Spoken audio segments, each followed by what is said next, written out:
Hello everyone, আশা করি প্রত্যেকে ভালো আছো, প্রিপারেশনের মধ্যে আছো। আপকামিং অনেকগুলো পরীক্ষার আমাদের আসতে চলেছে, পশ্চিমবঙ্গ কেন্দ্রিক এবং সেন্ট্রাল গভর্নমেন্টের পরীক্ষা। Already West Bengal school service কমিশনের আন্ডারে গ্রুপ সি গ্রুপ ডির নোটিফিকেশান তোমরা নিশ্চয়ই পেয়ে গেছো। বিস্তারিত নোটিফিকেশান 31শে আগস্টের মধ্যে চলে আসবে, তারপর ফর্ম ফিল আপ আর তারপরেই বলতে পারো পরীক্ষা। তো পরীক্ষা কিন্তু খুব বেশি যে দেরি হবে এরম ব্যাপার নয়, টেন্টেটিভলি ধরে চলতে হবে আমাদের নভেম্বর ডিসেম্বরের মধ্যেই পরীক্ষাটা হয়তো হয়ে যাবে। হয়তো আমরা 31শে ডিসেম্বর আমরা হয়তো 31শে আগস্ট আমরা হয়তো আরও ক্লিয়ার নোটিফিকেশান পেয়ে যাব। তো আমাদের প্রস্তুতিকে চূড়ান্ত রাখতে হবে এবং সেই চূড়ান্ত প্রস্তুতির জন্য উইকলি যে কারেন্ট অ্যাফেয়ার্সটা আমরা প্রতিনিয়ত করছি সেটাও আমাদেরকে আপডেটের মধ্যে রাখতে হবে। তো আজকে আমরা এখানে 17ই আগস্ট থেকে 23শে আগস্ট 2025-এর উইকলি কারেন্ট অ্যাফেয়ার্সটা দেখব, যেটা কিনা আমার আপকামিং এতগুলো পরীক্ষার ক্ষেত্রে কিন্তু ইম্পর্টেন্ট। ওকে, সব পরীক্ষাতেই তোমাকে কিন্তু আসতে পারে এখান থেকে। তো চলো বেশি সময় নষ্ট করব না। 17ই আগস্ট থেকে 23শে আগস্ট কারেন্ট অ্যাফেয়ার্সের মধ্যে প্রথম যে ঘটনাটা নিয়ে আমরা আলোচনা করব সেটা হচ্ছে ভারতের স্বাধীনতা দিবস আমরা উদযাপন করলাম। প্রথম প্রশ্ন যেটা আসতে পারে যে এবারে 2025-এ কততম স্বাধীনতা দিবস আমরা উদযাপন করলাম, সেক্ষেত্রে আনসার 79th হলো। মনে রাখতে হবে এই 79 স্বাধীনতা দিবস যে আমরা উদযাপন করলাম, আমাদের প্রাইম মিনিস্টার স্পিচ বা বক্তব্যটা রাখলেন কোথা থেকে না, প্রত্যেকবার যেখান থেকে রাখেন রেড ফোর্ট যেটা রয়েছে আমাদের দিল্লিতে। মনে রাখতে হবে আমাদের প্রাইম মিনিস্টার নরেন্দ্র মোদী ইনি বলতে পারো একটা রেকর্ড করেছেন কি না, 12বার কনজিকিউটিভ ইন্ডিপেন্ডেন্স ডেতে তিনি বক্তব্য রাখলেন। তাহলে পরপর 12 বছর বলতে পারো স্বাধীনতা দিবসে ইনি প্রধানমন্ত্রী হিসেবে বক্তব্য রাখলেন। আর কি রেকর্ড করেছেন না, এনার যে স্পিচটা সেটা বলতে পারো 103 মিনিট ধরে চলেছে। 103 মিনিটের স্পিচ, এটাই এখনো পর্যন্ত কিনা ভারতের ইতিহাসে যত প্রধানমন্ত্রী যারা ইন্ডিপেন্ডেন্স ডে উপলক্ষে স্পিচ দিয়েছেন তার মধ্যে সবথেকে বেশিক্ষণ হচ্ছে প্রাইম মিনিস্টার মোদি, 103 মিনিট। আর এবারে স্বাধীনতা দিবসের থিমটা কি ছিল, থিম হচ্ছে নয়া ভারত, এটা মনে রাখবে এবারের স্বাধীনতা দিবসের থিম। তাহলে কততম স্বাধীনতা দিবস উদযাপন করলাম, 79th। এবারে প্রাইম মিনিস্টার মোদি যে স্পিচ দিলেন এটা কনজিকিউটিভলি ইনি কতবার দিলেন, 12বার। আর সব থেকে দীর্ঘক্ষণ স্পিচ দেওয়া রেকর্ডটাও ইনি করলেন, কতক্ষণ, 103 মিনিট। আর এবারে থিমটা কি ছিল, নয়া ভারত। চলে আসুন নেক্সট, জল জীবন মিশন, এটা সম্পর্কে আমাদের মোটামুটি আইডিয়া আছে তাই না। জল জীবন মিশনটার আন্ডারে কি না বাড়ি বাড়ি ট্যাপ ওয়াটার ফেসিলিটি এটা দেওয়া হচ্ছে, এটাই বলতে পারো কি না পরিশোধিত জল প্রত্যেক বাড়ি বাড়ি যাতে পৌঁছায় তার জন্যই এই স্কিমটা লঞ্চ করা হয়েছিল।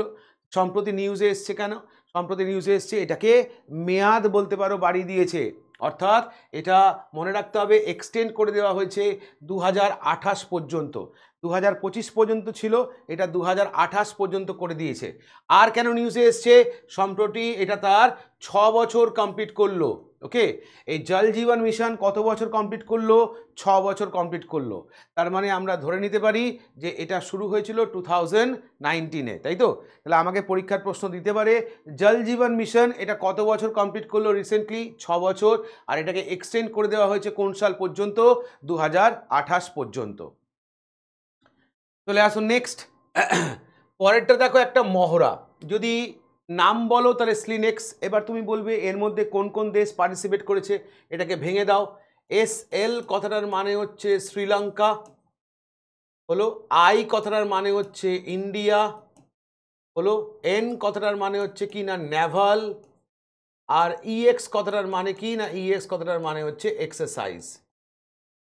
তাহলে ইন্ডিয়া এবং শ্রীলঙ্কার মধ্যে বলতে পারো একটা বাৎসরিক নৌ মহড়া যার নাম হচ্ছে কিনা স্লিনেক্স, বাইল্যাটারাল মারিটাইম এক্সারসাইজ যার নাম হচ্ছে শ্রীলেক্স, এটা ইন্ডিয়া এবং শ্রীলঙ্কার মধ্যে সম্প্রতি অনুষ্ঠিত হলো। কোথায় হলো, সেক্ষেত্রে আনসার হচ্ছে শ্রীলঙ্কার কলম্বোতে হলো। কবে থেকে হলো, 14 থেকে 18ই আগস্ট পর্যন্ত এটা সম্পাদিত হলো। তাহলে আমাকে পরীক্ষার প্রশ্ন দুটো এখান থেকে করে রাখতে হবে, এক্সারসাইজ স্লিনেক্স কোন দুটো দেশের মধ্যে হয়েছে আর কোথায় হয়েছে। চলে আসুন নেক্সট পরেরটা, খেলো ইন্ডিয়া ওয়াটার স্পোর্টস ফেস্টিভ্যাল, এই প্রথমবার বলতে পারো এটার আয়োজন করা হলো। তাহলে খেলো ইন্ডিয়া গেমসের আন্ডারেই বলতে পারো খেলো ইন্ডিয়া ওয়াটার স্পোর্টস ফেস্টিভ্যালটার আয়োজন করা হলো প্রথমবার। তাহলে প্রথম প্রশ্ন, এটা কোথায় হলো, আচ্ছা, আগে কেন নিউজে এসছে না, সম্প্রতি এটা তার ম্যাসকট, লোগো এবং অ্যানথেম ডিক্লেয়ার করেছিল, তাই নিউজে এসছে। আমাকে জানতে হবে আগে এটা কোথায় হয়েছে। এটা হয়েছে আমাদের কোথায় না, union territory of Jammu and Kashmir, তার আন্ডারে বলতে পারো কোথায় হয়েছে না, এটা হয়েছে আমাদের শ্রীনগর। শ্রীনগরের ডাল লেকে বলতে পারো এটা অনুষ্ঠিত হয়েছে। এবার চলে আসো, এর ম্যাসকটটা কি ছিল। ম্যাসকটটা হচ্ছে কি না, হিমালয়ান কিংফিশার হচ্ছে এর ম্যাসকটটা। আর মনে রাখতে হবে লোগোটা কি ডিক্লেয়ার করা হয়, লোগোটা বলতে পারো কি না, শিকারা। আমরা ডাল লেকে যে শিকারা দেখতে পাই, যে নৌকাটা দেখতে পাই, তাকে বলা হয় শিকারা, সেটাই হচ্ছে কি না এবারের ম্যাসকট। মনে রাখতে হবে এটা অনুষ্ঠিত হলো কোথায়, ইউনিয়ন টেরিটরি অফ জম্মু কাশ্মীরের ডাল লেকে এটা অনুষ্ঠিত হয়েছে। 21শে আগস্ট থেকে 23শে আগস্ট পর্যন্ত এটা অনুষ্ঠিত হয়েছে। তাহলে আমাকে পরীক্ষায় প্রশ্ন দেবে কি না, এই প্রথমবার খেলো ইন্ডিয়া ওয়াটার স্পোর্টস ফেস্টিভ্যালটা কোথায় কন্ডাক্ট করা হলো, সেক্ষেত্রে আমার আনসার হচ্ছে কি না কাশ্মীর। কাশ্মীরের কোথায়, ডাল লেক। ম্যাসকটটার নাম কি না, ম্যাসকটটা হচ্ছে আমাদের কি না হিমালয়ান কিংফিশার। আর লোগোটা কি ছিল, লোগোটার নাম হচ্ছে শিকারা। ক্লিয়ার? চলে আসুন নেক্সট। আমরা জানি লা গণেশন ইনি সম্প্রতি মারা গেছেন। তো আমাকে পরীক্ষার প্রশ্ন এখান থেকে একটাই দেবে, ইনি কোন রাজ্যের গভর্নর হিসেবে ছিলেন। সেক্ষেত্রে মনে রাখতে হবে নাগাল্যান্ডের গভর্নর হিসেবে ছিলেন।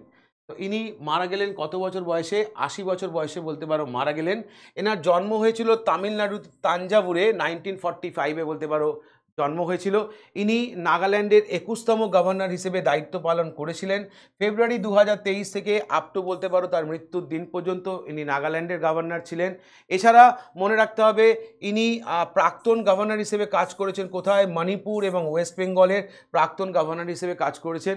এছাড়া মনে রাখতে হবে ইনি রাজ্যসভা থেকে এমপি হন কোথায় না, মধ্যপ্রদেশ থেকে কত সালে, 2016-তে। তাহলে আমাকে পরীক্ষার প্রশ্ন যদি খুব ডেপথে দেয় তাহলে কোথা থেকে এমপি হয়েছে বা কী হয়েছে এটা জিজ্ঞেস করবে। অন্যথায় এইভাবে প্রশ্ন করতে পারে, 4টে গভর্নরের নাম দিয়ে তোমাকে বলবে এর মধ্যে পশ্চিমবঙ্গ, মণিপুর এবং নাগাল্যান্ডের গভর্নর যিনি ছিলেন, যিনি সম্প্রতি মারা গেছেন, তার নাম কি, নাম হচ্ছে লা গণেশন। এবার লা গণেশন মারা গেল। নেক্সট খবরটা চলে আসো, কি আছে বলছে, ইন্ডিয়ান রেলওয়ের তরফ থেকে ইনস্টল করা হলো প্রথম removal solar panel system between track.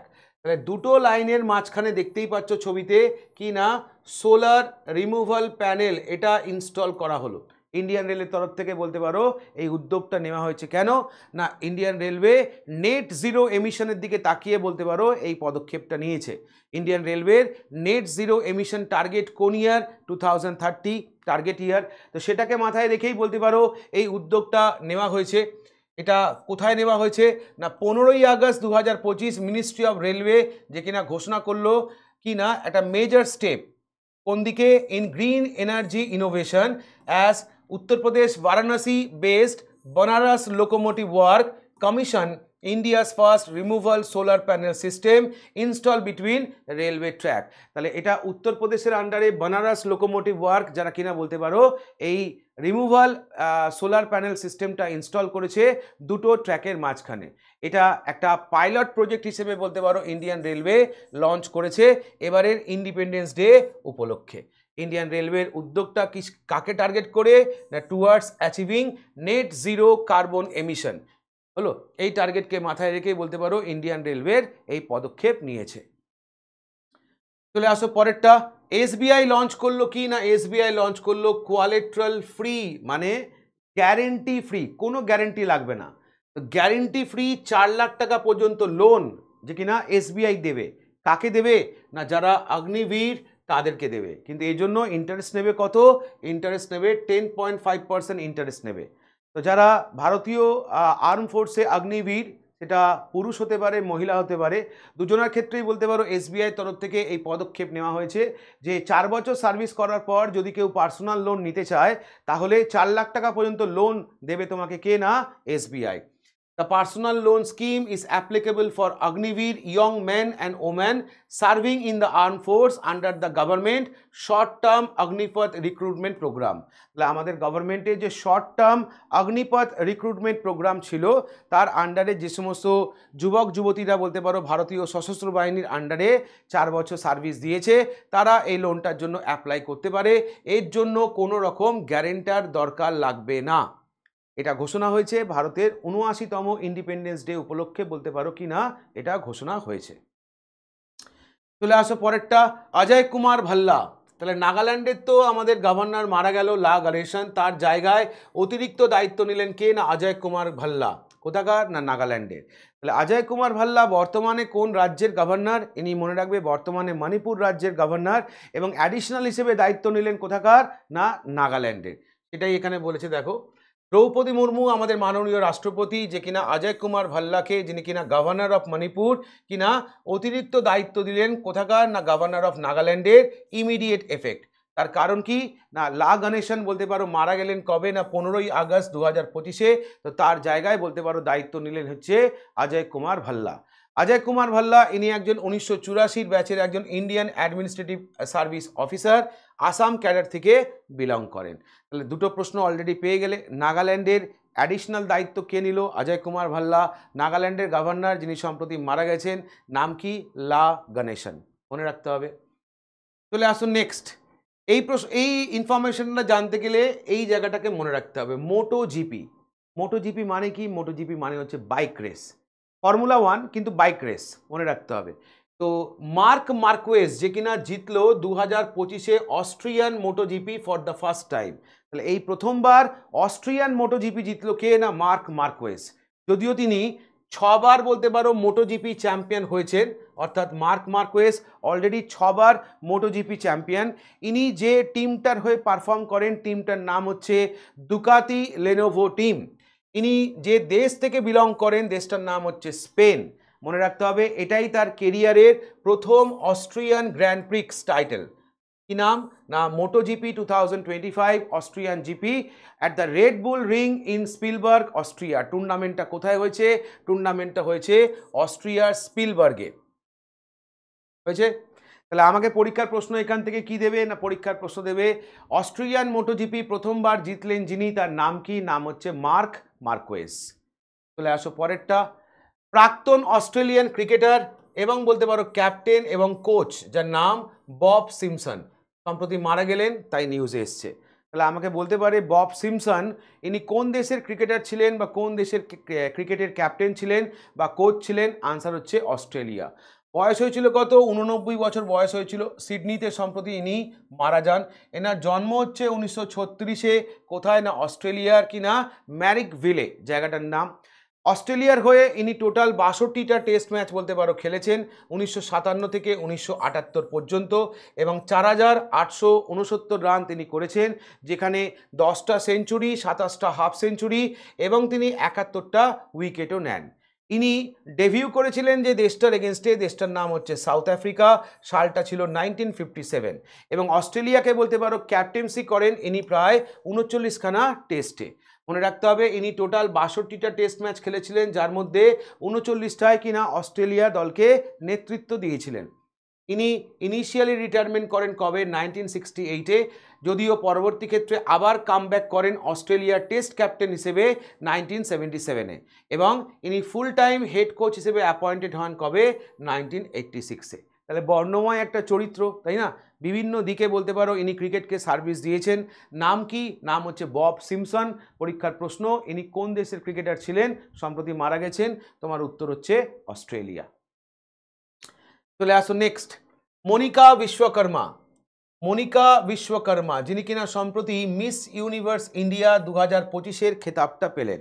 তাহলে আমাকে পরীক্ষার প্রশ্ন করবে মিস ইউনিভার্স ইন্ডিয়া 2025 এই খেতাবটা যিনি পেলেন তার নাম কি? নাম হচ্ছে মনিকা বিশ্বকর্মা। কোথায় বাড়ি? রাজস্থানে শ্রী গঙ্গানগরে বলতে পারো এনার বাড়ি হলো।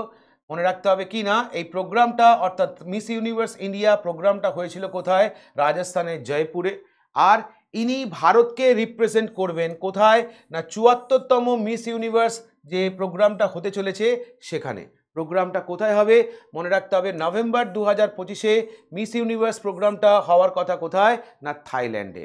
আর এই মনিকা বিশ্বকর্মাকে বলতে পারো কি না এই ক্রাউনটা পরিয়ে দেন যিনি, তিনি ছিলেন 2024-এর ভারতের বলতে পারো মিস ইউনিভার্স ইন্ডিয়া, যার নাম হচ্ছে রেহা সিং। ওকে, তাহলে অনেকগুলো প্রশ্ন এখান থেকে তুমি পেলে। এক হচ্ছে 2024-এ ভারতের মিস ইউনিভার্স ইন্ডিয়া খেতাবটা যিনি জিতেছিলেন তার নাম কি? 2024 বললে রেহা সিং। আর এটাই 2025-এ যিনি জেতেন তার নাম কি? মনিকা বিশ্বকর্মা। বাড়ি কোথায়? রাজস্থান। রাজস্থানে কোথায়? না গঙ্গানগর, যেখানে কিনা এনার বাড়ি। এই টুর্নামেন্টটা কোথায় অনুষ্ঠিত হয়েছিল যদি বলা হয়, বা বলতে পারো কি না এই মিস ইউনিভার্স ইন্ডিয়া এই প্রোগ্রামটা কোথায় হয়েছিল? এটা রাজস্থানের জয়পুরে কন্ডাক্ট করা হয়েছিল, যেখানে ইনি জেতেন, অর্থাৎ মনিকা বিশ্বকর্মা খেতাবটা পান। সঙ্গে মনে রাখতে হবে ইনি ভারতকে ৭৪তম কিনা মিস ইউনিভার্স কন্টেস্টের হয়ে, ভারতের হয়ে কিনা ইনি প্রতিযোগিতায় নামছেন। প্রতিযোগিতাটা কোথায় হচ্ছে? প্রতিযোগিতা হচ্ছে আমাদের কি না, সেক্ষেত্রে মনে রাখতে হবে থাইল্যান্ডে, মনে রাখবে প্রতিযোগিতাটা হচ্ছে। ওকে, থাইল্যান্ডে প্রতিযোগিতাটা হচ্ছে। কবে হবে? নভেম্বর ২০২৫-এ বলতে পারো এটা হওয়ার কথা। চলে আসো পরেরটা। ওয়েস্ট বেঙ্গল গভর্নমেন্টের তরফ থেকে নতুন একটা স্কিম লঞ্চ করা হলো। স্কিমটার নাম কি? শ্রমশ্রী। শ্রমশ্রী কাদের জন্য? To support returning Bengali migrant worker. তাহলে যে সমস্ত বাঙালি ওয়ার্কার যারা আছে, মাইগ্রেন্ট ওয়ার্কার যারা পশ্চিমবঙ্গ ছেড়ে ভারতবর্ষের বিভিন্ন রাজ্যে কাজের সুবাদে গেছিল, তারা যদি পশ্চিমবঙ্গে ফিরে আসে তো তাদেরকে বলতে পারো পশ্চিমবঙ্গ সরকারের পক্ষ থেকে কি না এই স্কিমের আন্ডারে, অর্থাৎ শ্রমশ্রী স্কিমের আন্ডারে ৫,০০০ টাকা করে প্রত্যেক মাসে দেওয়া হবে। এটা দেওয়া হবে আগামী ১ বছর। কেন দেওয়া হচ্ছে? তখন মনে রাখবে পশ্চিমবঙ্গের শ্রমিকরা যারা কিনা ভারতের বিভিন্ন রাজ্যে কাজ করতে যাচ্ছে, তাদেরকে বিভিন্ন সময় ভাষাগত দিক থেকে বলতে পারো, তারপর হচ্ছে তোমার বাংলাদেশি বলে কটাক্ষ করা হচ্ছে, মারধর করা হচ্ছে। এমতো অবস্থায় অনেক শ্রমিক যারা কিনা পশ্চিমবঙ্গের বাইরে কাজের সুবাদে গেছিলেন, তারা আবার ঘরে চলে আসছেন, মানে পশ্চিমবঙ্গে চলে আসছেন। এবার তারা কর্মহীন, তো তাদের পাশে দাঁড়ানোর জন্য পশ্চিমবঙ্গ সরকারের বলতে পারো এই পদক্ষেপ, যে যতদিন পর্যন্ত না পশ্চিমবঙ্গে তারা কোনো একটা জব পাচ্ছে, অন্তত ১ বছর ধরে পশ্চিমবঙ্গ সরকার তাদেরকে প্রত্যেক মাসে এই ৫,০০০ টাকা করে অনুদান দেবে। Eligible worker will receive 5,000 per month for up to 1 year or until they will secure employment in West Bengal. তাহলে যতক্ষণ না পর্যন্ত পশ্চিমবঙ্গে তারা জব পাচ্ছে, ১ বছর কন্টিনিউ বলতে পারো ওয়েস্ট বেঙ্গল গভর্নমেন্ট এই ৫,০০০ টাকা করে তাদেরকে দেবে। কেন দেওয়া হচ্ছে? উদ্দেশ্য কি? Assisting Bengali migrant worker returning to the state after facing alleged harassment in other part of India. তাহলে ভারতবর্ষের বিভিন্ন জায়গায় তারা যে হ্যারাসমেন্টের শিকার হচ্ছে, সেই হ্যারাসমেন্টটাকে বলতে পারো কি না তারা রাজ্যে ফিরে আসছে। এবার যখনই রাজ্যে ফিরে আসছে, পশ্চিমবঙ্গ সরকারের পক্ষ থেকে বলতে পারো এই শ্রমশ্রী স্কিমের আন্ডারে কি না তাদেরকে সাপোর্ট দেওয়া হচ্ছে, ইকোনমিক্যালি সাপোর্ট দেওয়া হচ্ছে। চলে আসো নেক্সট। ৬৫,০০০ কোটি টাকার বিনিময়ে আমরা ৯৭খানা LCA Tejas mark ১, LCA Tejas mark ১ jet কিনতে চলেছি। তাহলে সম্প্রতি ক্যাবিনেট কমিটি অন সিকিউরিটির তরফ থেকে অ্যাপ্রুভাল দেওয়া হলো। কত টাকা? ৬২,০০০ কোটি টাকার ডিলের অ্যাপ্রুভাল দেওয়া হলো, যেখানে আমরা ৯৭খানা তেজাস মার্ক ১A জেট কিনতে চলেছি। কার কাছ থেকে? না হ্যাল, হিন্দুস্তান অ্যারোনটিক্স লিমিটেড, যার কাছে অলরেডি একটা ৪৪,০০০ কোটি টাকার বরাত কিন্তু গভর্নমেন্ট অফ ইন্ডিয়া দিয়ে রেখেছে। এটা নতুন বরাত, যে বরাতের আন্ডারে কি না হিন্দুস্তান অ্যারোনটিক্স লিমিটেড বলতে পারো কি না ইন্ডিয়ান এয়ারফোর্সের হয়ে ৯৭খানা light combat aircraft Tejas mark ১ fighter jet তৈরি করে দেবে, এবং তার অ্যাপ্রুভাল দিল কে না আমাদের প্রাইম মিনিস্টার নরেন্দ্র মোদী। মনে রাখবে এটা আমাদের আত্মনির্ভর ভারত এবং মেক ইন ইন্ডিয়ার আন্ডারে বলতে পারো একটা ডিফেন্স ইনিশিয়েটিভ। তাহলে এই ৯৭খানা নতুন বলতে পারো তেজাস মার্ক ১A ফাইটার জেট ভারত পেতে চলেছে। বরাত দেওয়া হয়েছে কাকে? হ্যাল। আর এই তেজাস নামকরণটা কে রেখেছিলেন যদি বলো, তাহলে এই তেজাস নামকরণটা রেখেছিলেন APJ আব্দুল কালাম, যার নামে যিনি কিনা বলতে পারো এটার নামকরণ করেছিলেন। চলে আসো নেক্সট।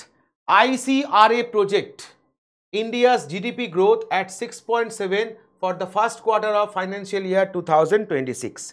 প্রথমত স্যার এই যে ICRA এটার ফুল ফর্ম কি? India's credit rating agency. এর আগের নাম কি ছিল? ইন্ডিয়াস ক্রেডিট রেটিং এজেন্সি লিমিটেডের আগের নাম কি ছিল? Investment information and credit rating agency of India limited, যারা কিনা সম্প্রতি ভারতের জিডিপি কত ফোরকাস্ট করেছে? 6.7% ফর ফার্স্ট কোয়ার্টার অফ কিনা ফাইন্যান্সিয়াল ইয়ার 2025-26-এ হলো, যেটা কিনা ভারতের প্রজেকশন গ্রোথ রেট আগে যেটা ছিল 6.5, সেখান থেকে মানে RBI যেটা করেছে কিনা 6.5, সেটাই বলতে পারো কিনা credit rating agency, India's credit rating এজেন্সির তরফ থেকে ফাইন্যান্সিয়াল ইয়ার 2026-এর ফার্স্ট কোয়ার্টারের জন্য প্রজেকশন করা হলো জিডিপি কত না 6.7%। এই জিডিপি ডিপেন্ড করবে, কমতেও পারে বাড়তেও পারে, তার কারণ হচ্ছে ডিপেন্ড করবে নেক্সট 6 মাস ভারতের অর্থনীতি কোন দিকে ঘুরছে, অর্থাৎ রাশিয়ার কাছ থেকে ভারত কি আদেও তেল কিনতে পারছে, আমেরিকা আদেও কি ভারতের ওপর ট্যারিফ কমাচ্ছে, এই সমস্ত কিছু ডিপেন্ড করবে কি না, মানে সমস্ত কিছুর ওপরে ডিপেন্ড করবে কি না এই জিডিপি ডেভেলপমেন্ট। যদি সব কিছু ঠিকঠাক চলে তাহলে হয়তো এই জিডিপি ঠিকঠাক চলবে, অথবা যদি না চলে তাহলে আবার কিন্তু পরে এই আইসিএআর কিন্তু এই 6.7 থেকে কমিয়েও দেখাতে পারে। এটা ফ্ল্যাকচুয়েট হয়, এটা কখনো ফিক্সড হয় না। চলে আসো পরেরটা, দিল্লি গভর্নমেন্টের তরফ থেকে লঞ্চ করা হলো একটা অ্যাপ যার নাম দিল্লি মিত্রা। তো দিল্লি গভর্নমেন্টের তরফ থেকে বলতে পারো সেখানকার জনসাধারণের জন্য নতুন একটা অ্যাপ লঞ্চ করা হলো, অ্যাপটার নাম দিল্লি মিত্রা। যে অ্যাপটার মাধ্যমে তুমি কি করতে পারবে না, তোমার যদি কোনো গ্রিভেন্স থাকে সেটা হতে পারে দিল্লি সরকারের ওপর রয়েছে, হতে পারে দিল্লি পুলিশের ওপর রয়েছে, বা মিউনিসিপ্যাল কর্পোরেশনের ওপর রয়েছে, বা দিল্লি ক্যান্টনমেন্ট কোনো বোর্ডের ওপরে রয়েছে, বা অন্যান্য কোনো লোকাল সিভিল বডির ওপরে বলতে পারো তোমার কোনো ক্ষোভ বিক্ষোভ আছে, এই সমস্ত ক্ষোভ বিক্ষোভ তুমি তোমার অ্যাপের মাধ্যমে অর্থাৎ এই দিল্লি মিত্র অ্যাপের মাধ্যমে জানাতে পারবে। দিল্লির মানুষদের বলতে পারো পরিষেবা আরও ডেভেলপমেন্ট করার জন্য দিল্লির মুখ্যমন্ত্রীর তরফ থেকে রেখা গুপ্তা যিনি কিনা বলতে পারো এই অ্যাপটা অ্যাপ্রুভাল দেন এবং এই অ্যাপটা লঞ্চ করেন। অ্যাপটার নাম কি, নাম হচ্ছে দিল্লি মিত্রা অ্যাপ। চলে আসুন নেক্সট, ইউআইডিএআই। প্রথমত এটার ফুল ফর্ম কি, ফুল ফর্ম হচ্ছে unique identification authority of India. যারা নিউজে এসছে কেন, যারা সম্প্রতি পার্টনারশিপ করলো কার সাথে, স্টারলিংকের সাথে। স্টারলিংকটা কার কোম্পানি, আমাদের ইলন মাস্কের কোম্পানি। কি কোম্পানি, এটা একটা মনে রাখবে, এটা একটা স্যাটেলাইট কমিউনিকেশন প্রাইভেট লিমিটেড। যারা কি করে, যারা বলতে পারো ইন্টারনেট প্রোভাইড করে। তার সাথে কেন টাই আপ করলো আমাদের ইউআইডিএআই, যাতে আধার বেস কাস্টমার ভেরিফিকেশনটা কি করতে পারে না আরও বলতে পারো কি না স্মুথ করতে পারে বা সিকিওর করতে পারে এবং সহজ করতে পারে। তার জন্যই বলতে পারো কি না ইউআইডিএআই অর্থাৎ unique identification authority of India, যেটা ministry of electronics and information টেকনোলজির আন্ডারে কাজ করে, তারা সম্প্রতি কোলাবোরেট করলো একটা আমেরিকান স্যাটেলাইট ইন্টারনেট প্রোভাইডার যার নাম হচ্ছে Starlink satellite communication private limited, যাতে কিনা এই আধার বেসড কাস্টমার ভেরিফিকেশনটা আরও প্রসেসটাকে স্মুথ করা যায়, আরও সিকিওর করা যায় এবং সহজ করা যায়। কিন্তু এখন একটা প্রশ্ন এখানে থেকে গেল যে আধার সঙ্গে যদি এটা টাই আপ হয় তাহলে সমগ্র ভারতবাসীর তথ্য কিন্তু স্টারলিংকের কাছে চলে যাবে। তো সেটা কতটা সিকিওর হবে বা সেই জায়গাটাকে খেয়াল করে ভারত সরকারের তরফ থেকে এই পদক্ষেপ নেওয়া হচ্ছে কিনা, সেটাই হচ্ছে সবথেকে বড় প্রশ্ন। তার কারণ এই সিকিউরিটি ডেটা যদি অন্য কারোর হাতে চলে যায় তো সেটাকে মিসইউজ কিন্তু খুব ইজিলি করা যেতে পারে। চলে আসুন নেক্সট, ইন্ডিয়া সাকসেসফুলি টেস্ট করলো কি না অগ্নি-5 ব্যালিস্টিক মিসাইল। কোথা থেকে করলো, ওড়িশা। ওড়িশার কোথা থেকে করলো না ইন্টিগ্রেটেড টেস্ট রেঞ্জ চাঁদিপুর, যেখানে কিনা এটা টেস্ট করা হলো।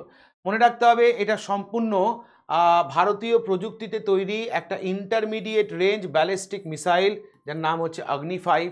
অগ্নি-5 বা অগ্নি মিসাইল হচ্ছে কিনা is a family of medium to intercontinental range ballistic missile develop করেছে ইন্ডিয়া। নাম হচ্ছে কিনা অগ্নি মানে হচ্ছে fire, one of the 5 element of nature. তাহলে আমাদের নেচারের যে 5টা এলিমেন্ট তার মধ্যে একটা হচ্ছে কিনা অগ্নি, সেখান থেকেই বলতে পারো নামটা এসছে। এটা একটা long range nuclear capable surface two surface ballistic missile. Long range nuclear capable surface two surface ballistic missile. এটা ভারতের যে ডিফেন্স স্ট্র্যাটেজি আছে তার ক্যাপাবিলিটিকে বলতে পারো আরও কিনা বুস্ট আপ করবে হচ্ছে এই মিসাইলটা। মনে রাখতে হবে প্রথম মিসাইল, এই সিরিজের প্রথম মিসাইল যার নাম অগ্নি-1, এটা ডেভেলপ করা হয়েছিল under the integrated guided missile development programme, সংক্ষেপে IGMDP। আর এটা টেস্ট হয় কবে, টেস্ট হয় হচ্ছে 1989-এ। তাহলে অগ্নি সিরিজের যে প্রথম সিরিজটা অর্থাৎ অগ্নি 1 যে মিসাইলটা সেটা টেস্ট হয় কবে 1989-এ। এটা কোথায় টেস্ট হয়? এটাও টেস্ট হয় কোথায়? ওড়িশার এই চাঁদিপুরে। এখন চলছে কত? এটা অগ্নি 5 দেখতে পাচ্ছ, অলরেডি অগ্নি 6 কিন্তু কিনা চলছে, মানে হচ্ছে তৈরি করা প্রসেসিংয়ের মধ্যে চলছে। তো অগ্নি 5 নতুন আরেকটা টেকনোলজি আছে যার নাম হচ্ছে MIRV, যে টেকনোলজিটার মাধ্যমে মাথায় রাখতে হবে কি না একই সাথে অনেকগুলো জায়গায় কিন্তু আঘাত আনতে পারে। এটা নিউক্লিয়ার ওয়ারহেড ক্যারি করতে পারে এবং বলতে পারো কিন্তু স্পিডও এর কিন্তু শব্দের থেকে অনেকটা বেশি। এটা একটা ইন্টারকন্টিনেন্টাল ব্যালিস্টিক মিসাইল। চলে আসো নেক্সট, নাম চেঞ্জ হলো। উত্তরপ্রদেশের একটা জায়গাটার নাম হচ্ছে জালালাবাদ, যার নতুন নাম কি হলো না পরশুরামপুরি। তাহলে আমাদের গত 20 আগস্ট মিনিস্ট্রি অফ হোম অ্যাফেয়ার্সের তরফ থেকে অ্যাপ্রুভাল দেওয়া হলো নাম চেঞ্জের। কার নাম চেঞ্জ হলো না উত্তরপ্রদেশের বলতে পারো শাহজাহানপুর ডিস্ট্রিক্ট। উত্তরপ্রদেশের শাহজাহানপুর ডিস্ট্রিক্টের মধ্যে একটা টাউন, ছোট্ট টাউন যার নাম জালালাবাদ টাউন, তার নতুন নাম হয়েছে কিনা পরশুরামপুরি। মনে রাখতে হবে কি না এই টাউনটাকে আইডেন্টিফাই করা হয়েছে as a birth place of lord Parshuram, যেটা একটা হিন্দু মাইথোলজিক্যাল ক্যারেক্টার। তাহলে একটা হিন্দু মাইথোলজিক্যাল ক্যারেক্টার যার নাম হচ্ছে পরশুরাম, তার জন্মস্থান হিসেবে বলতে পারো এই শহরটাকে কিনা আইডেন্টিফাই করা হয়েছে। যে শহরটা রয়েছে উত্তরপ্রদেশের শাহজাহানপুর ডিস্ট্রিক্টের আন্ডারে, টাউনটার নাম কি জালালাবাদ, তার নামটা চেঞ্জ করার জন্য গ্রিন সিগন্যাল দিল কে না মিনিস্ট্রি অফ হোম অ্যাফেয়ার্স, যারা কোনো জায়গার নাম চেঞ্জ করতে পারে। তাহলে কারা নাম চেঞ্জ করতে পারে? মিনিস্ট্রি অফ হোম অ্যাফেয়ার্স নাম চেঞ্জ করতে পারে। নতুন নামটা কি রেখেছে? নতুন নামটা আমাদের হিন্দু মাইথোলজিক্যাল ক্যারেক্টার পরশুরামের নাম অনুযায়ী নাম হয়েছে পরশুরাম পুরী। চলে আসছো নেক্সট, নেক্সট ওয়ান দেখো কি বলেছে কিনা গ্রুপ অফ মিনিস্টার যারা কিনা একসেপ্ট করলো সেন্টারের GST proposal to recommended scrapping 12% and 28% slab. তাহলে আমাদের জিএসটি যে 4টে স্ল্যাব ছিল যার মধ্যে অন্যতম হচ্ছে 12% এবং 28%, সেই দুটো স্ল্যাবকে বলতে পারো স্ক্র্যাপ করে দেওয়া হবে বা সেই দুটো স্ল্যাব হয়তো আর থাকবে না। এখন বলতে পারো যে দুটো স্ল্যাব থাকবে সেটা হচ্ছে একটা 5%, একটা 18%। তো এটা করার জন্য প্রপোজাল এসছে, অলরেডি প্রপোজাল গ্র্যান্টেড, এখন দেখার অ্যাপ্লিকেবল কবে থেকে হয়। ওকে, এই যে 5%-এর আন্ডারেই বলতে পারো ভারতবর্ষের 99% প্রোডাক্ট বলতে পারো এই 5% জিএসটির আন্ডারে ফেলা হয়েছে। খুব লাক্সারিয়াস প্রোডাক্টগুলো সেগুলো কিন্তু 18% এই স্ল্যাবের মধ্যে রাখা হয়েছে। এখন সাধারণ মানুষ হিসেবে এই রিফ্লেকশনটা প্রথমত এটা কবে লঞ্চ হচ্ছে সেটা দেখতে হবে, আর লঞ্চ হওয়ার পরে বাস্তবিক ক্ষেত্রে তার রিফ্লেকশনটা সাধারণ মানুষ কবে থেকে পাচ্ছে সেটাও হচ্ছে সবথেকে বড় ব্যাপার। আর এটা হয়ে গেলে অবশ্যই দৈনন্দিন যে সমস্ত জিনিসপত্রের দাম আজকে প্রায় আকাশ ছোঁয়া সেটা অনেকটাই কন্ট্রোলের মধ্যে আসবে, সাধারণ মানুষের নাগালের মধ্যে আসবে এবং ভারতের নাগরিকদের পারচেজিং পাওয়ারটা বাড়বে। চলে আসুন next, world largest tribal grassroot leadership programme যার নাম আদি কর্মযোগী অভিযান, এটা সম্প্রতি স্টার্ট হলো। কারা করলো না মনে রাখবে এটা করলো হচ্ছে মোটা মানে মিনিস্ট্রি অফ ট্রাইবাল অ্যাফেয়ার্সের তরফ থেকে অগাস্ট 2025-এ লঞ্চ করা হলো আদি কর্মযোগী অভিযান। এটাই হচ্ছে পৃথিবীর বৃহত্তম ট্রাইবাল গ্রাসরুট লিডারশিপ প্রোগ্রাম, যার উদ্দেশ্য কি? উদ্দেশ্য হচ্ছে two empower tribal communities, strengthen responsive governance and create local leadership across India. মনে রাখতে হবে এই উদ্যোগটা নেওয়া হয়েছে জনজাতীয় গৌরব বর্ষকে মাথায় রেখে, আর মনে রাখতে হবে এটায় কন্ট্রিবিউট করা হচ্ছে ভিশন অফ বিকশিত ভারত 2047-কে কেন্দ্র করে। তাহলে জনজাতীয় গৌরব দিবস এটা কিন্তু 2025 এটাকে মাথায় করেই বলতে পারো চলছে, বিরসা মুন্ডার জন্মবার্ষিকী, সেটাকে কেন্দ্র করেই এই জনজাতীয় গৌরব বর্ষ এটা উদযাপন করা হচ্ছে। তার আন্ডারেই মিনিস্ট্রি অফ ট্রাইবাল অ্যাফেয়ার্সের তরফ থেকে লঞ্চ করা হলো আদি কর্মযোগী অভিযান। এটা হচ্ছে পৃথিবীর বৃহত্তম ট্রাইবাল গ্রাসরুট লিডারশিপ প্রোগ্রাম। চলে আসুন নেক্সট, বক্সিং ফেডারেশন অফ ইন্ডিয়ায় এই নিয়ে তৃতীয়বারের জন্য প্রেসিডেন্ট হিসেবে যাকে নির্বাচন করা হলো তার নাম অজয় সিং। অজয় সিং হচ্ছেন যিনি ম্যানেজিং ডিরেক্টর কোথাকার না স্পাইস জেট এয়ারলাইন। সেই স্পাইস জেট এয়ারলাইনের বলতে পারো কি না প্রেসিডেন্ট হিসেবে রিইলেক্টেড হলেন যিনি এই নিয়ে 3বার, তার নাম হচ্ছে কি না অজয় সিং। মনে রাখতে হবে ইনি কাকে ভোটাভুটিতে হারালেন, না একজন বিখ্যাত অলিম্পিয়ান যার নাম হচ্ছে জসলাল প্রধান, তাকে বলতে পারো কি না ভোটে হারিয়ে দিয়েছেন, কে না অজয় সিং। এবং এই নিয়ে তৃতীয়বারের জন্য বক্সিং ফেডারেশন অফ ইন্ডিয়া বা BFI এর প্রেসিডেন্ট হলেন অজয় সিং। হলো নেক্সট ওয়ান, 18তম ইন্টারন্যাশনাল অলিম্পিয়াড কিসের উপরে? On astronomy and astrophysics. কোথায় হলো এটা? এটা অনুষ্ঠিত হলো কোথায়? না মুম্বাই, মহারাষ্ট্র। মনে রাখতে হবে এটা একটা অ্যানুয়াল কম্পিটিশন, কিসের উপরে হয়?